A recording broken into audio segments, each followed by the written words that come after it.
สงก็มาสูงเนี่ยเนาะมาสูงพี่น้องแต้วครับที่อยู่ที่น้ำเมืองจึงใต้แหละน้ำเมืองจึงไทยนะครับเนาะในวันที่5 เดือนที่ 8 2019นะครับเนาะมันไหนก็มาหอบมางากันนะครับเนาะเข้ายาม8 โมงนะจึงไทยนะครับเนาะมันไหนก็ได้มีข่าวลีนะเนาะมีข่าวลีมาลัดพี่น้องผู้ปัญญาเขาเนี่ยเนาะพี่น้องผู้ปัญญาเขาเนี่ยเนาะใจหนุ่มที่ตั้งเฟซบุ๊กเกาหลีเนี่ยตั้งยูทูบเกาหลีเนี่ยครับเนาะมันได้ก็มาพบมังงากันเนี่ยครับเนาะได้พบมังงากันหลายวันยาวเนี่ยครับเนาะมันได้ก็เป็นวันดีมีข่าวดีมาลัดเนี่ยพี่น้องแต่ขาจะอยู่กับวันกูเมืองเนี่ยครับเนาะเมื่อไหร่เนี่ยเนาะได้มีข่าวมาลัดข่าวการบ้านการเมืองเนี่ยเนาะบำบัดการบ้านการเมืองเนี่ยก็เต็มหูการบ้านการเมืองกันนะครับเนาะพอถึงมาวันที่30 เดือนที่ 8 2019นะครับเนาะเมืองโฮมตุ่มเมืองมานเตม่นเมขึ้นเนี่ยเนาะปึงเมือง2/8บ้านไหนเนี่ยเนาะเอาค่ะพอถึงมาวันที่29เดือนที่ถึงเนี่ยเนาะวันที่29 เดือนที่ 8 2019เนี่ยเนาะเมืองโฮมตุ่มเมืองมานเตประชุมสภากันเนาะประชุมสภาเตอุบกันรองแต่เตม่นเมขึ้นปึงเมือง2/8นะครับเนาะ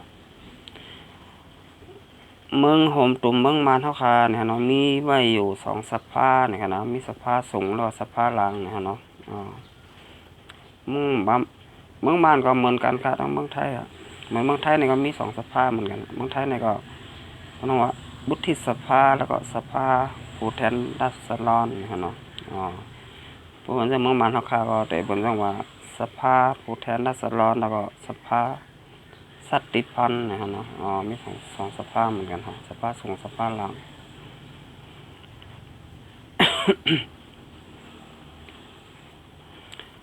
พอถึงมาวันที่30 เดือนสิงหาคมเนี่ยนะเมืองไทยนะ30 เดือนสิงหาคมวันพรรคการเมืองเนี่ยนะพรรคการเมืองเสนอก็มีรองตาเตลาดเนี่ยเนาะในที่ประชุมสภานั่นเนาะสภาที่ในสภามี3,700 เรื่องเนี่ยเนาะ3,700ข้อแต่เป็นข้อกฎหมายเกี่ยวกับร้องนั่นร้องในให้เนี่ยเนาะ3,700เนี่ยเนาะ3,700ข้อกฎหมาย3,700หมายที่เป็นข้อหมายมีเนี่ยเนาะเมื่อต้องหมายมีเนี่ยเนาะแต่ได้มุ่นเมข้อเลิดีข้อเริ่มดีให้เนาะเพราะอันดีเลิดีก็เอาไว้ให้เนาะเริ่มดีก็มุ่นเมแปดเนี่ยเนาะเดี๋ยวไรมุ่นเมให้มันดีมากเสียเก่านะครับเนาะสภาผู้แทนราษฎรเนี่ยเนาะสภาผู้แทนราษฎรเมืองมานเนี่ยมีอยู่444เกาะนะครับเนาะ444เลือกตั้งมา330นะครับเนาะตับซึกมาเลือกมามีอยู่110เกาะนะครับเนาะนะครับของที่เลือกตั้งมาในมี330นะครับเนาะสสที่มานก็เลือกมา110เกาะนะครับเนาะนะฮะแต่เหลือให้อยู่มก2-1เนี่ยฮะเนาะเนี่ยสภาสาธารณมีสสทั้งหมด224เกาะเนี่ยเนาะตีกำนันคนเมืองเลือกตั้งมามี168นะครับเนาะแล้วสักมานก็เลือกมามีอยู่56เกาะนะครับเนาะนะฮะแนมก็2-1เหมือนกันนะฮะเนาะ2-1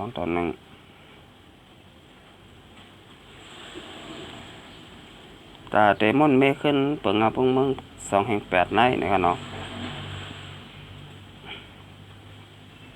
พักนกยงเนี่ยเนาะ พรรคนกยุงพรรคของนางองซานสุกีเนี่ยเนาะและพรรคการเมืองหลายเมืองเนาะมาพรรคเขาเสือเนี่ยเนาะพรรคเสือเพิกเนี่ยเนาะพรรคหลายพรรคการเมืองเนี่ยเนาะที่อยู่ในเมืองโฮมตุ่มเมืองมานเฮาคาเนี่ยเนาะไล่อุโบกันเนี่ยเนาะพอถึงมาวันที่30เนี่ยเนาะเดือนที่8 2019เนี่ยเนาะ30สิงหาคมเนี่ยเนาะเตไล่อุโบกันลองเตม่นเม8เปิงเพิ่งเมือง2/8นะครับเนาะแล้วก็ม่นเม8ข้อหมายมีเนี่ยเนาะมันจังว่าเตเมกับร้อยเนี่ยเนาะมันจังว่าซึกมันเนี่ยมันจังว่าเตเลยย่อมกว่า8เนี่ยเนาะย่อมกว่าร้อยเนี่ยเนาะนังหือวันเมื่อนั้นนั่นตัวแทนของทัพซึกมันเนี่ยเนาะเตไรมานั่งในสภานั่นเนี่ยเนาะให้มันเตไรมีสเตไรมาที่กำนันคนเมืองเด็กมาก้อยเนี่ยเนาะอันทัพซึกมันเขาเด็กมาเนี่ยเต็มมียาวเนี่ยเนาะแต่ว่ามันก็หยาบอยู่เหมือนกันเนี่ยเนาะ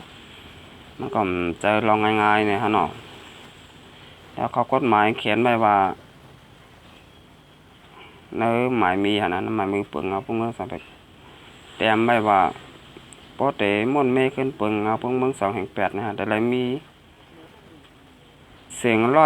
175นะครับเนาะจะได้มีเสียงละ175ของสมาชิกนะฮะเนาะของอันพวกแดนเฮาเนาะพวกแดนเฮา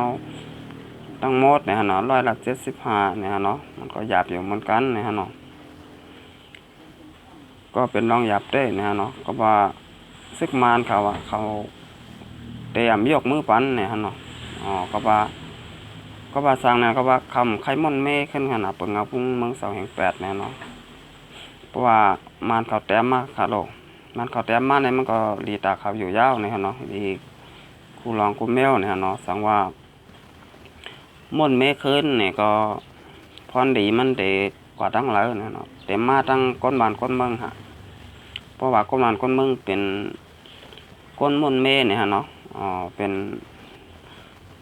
ผู้แต้นฮะเนาะเป็นผู้แต้นเดียนผู้แต้นก็เป็นฟ้าเนี่ยเป็นก้นบานก้นเมืองเฮาคาเนี่ยเนาะ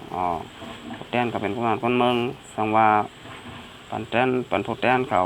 ปันสสนะเนาะอันม่อนเมฆขึ้นเปิงพวกเมือง2/8เนี่ยก็พรดีมันก็พี่น้องก้นบานก้นเมืองเฮาคาเนี่ยก็เป็นไรพรดีเนี่ยเนาะกับนั่นแหละ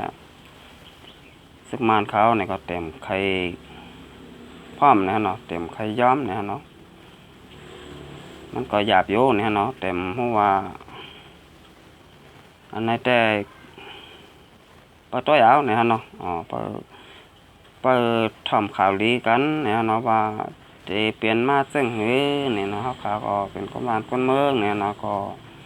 เปิดมุงมองอยู่เนี่ยเนาะว่าเมื่อไรวันเมืองโฮมตุ่มเมืองมาในตีไรกัดเย็นเนี่ยเนาะกูวันนี้ก็แต่ไรว่าอยู่กันกัดเย็นเนี่ยเนาะก็มีปังตึกตีหนึ่งแล้วตีหนึ่งเนี่ยเนาะจังว่าตึกซุกซากอยู่เนี่ยเนาะมันจังกูวันนี้ก็แต่ไรว่ามันเบิ่งกัดเย็นเนี่ยเนาะค่ะมันได้มาลาดลองข่าวดีเนี่ยเนาะข่าวดี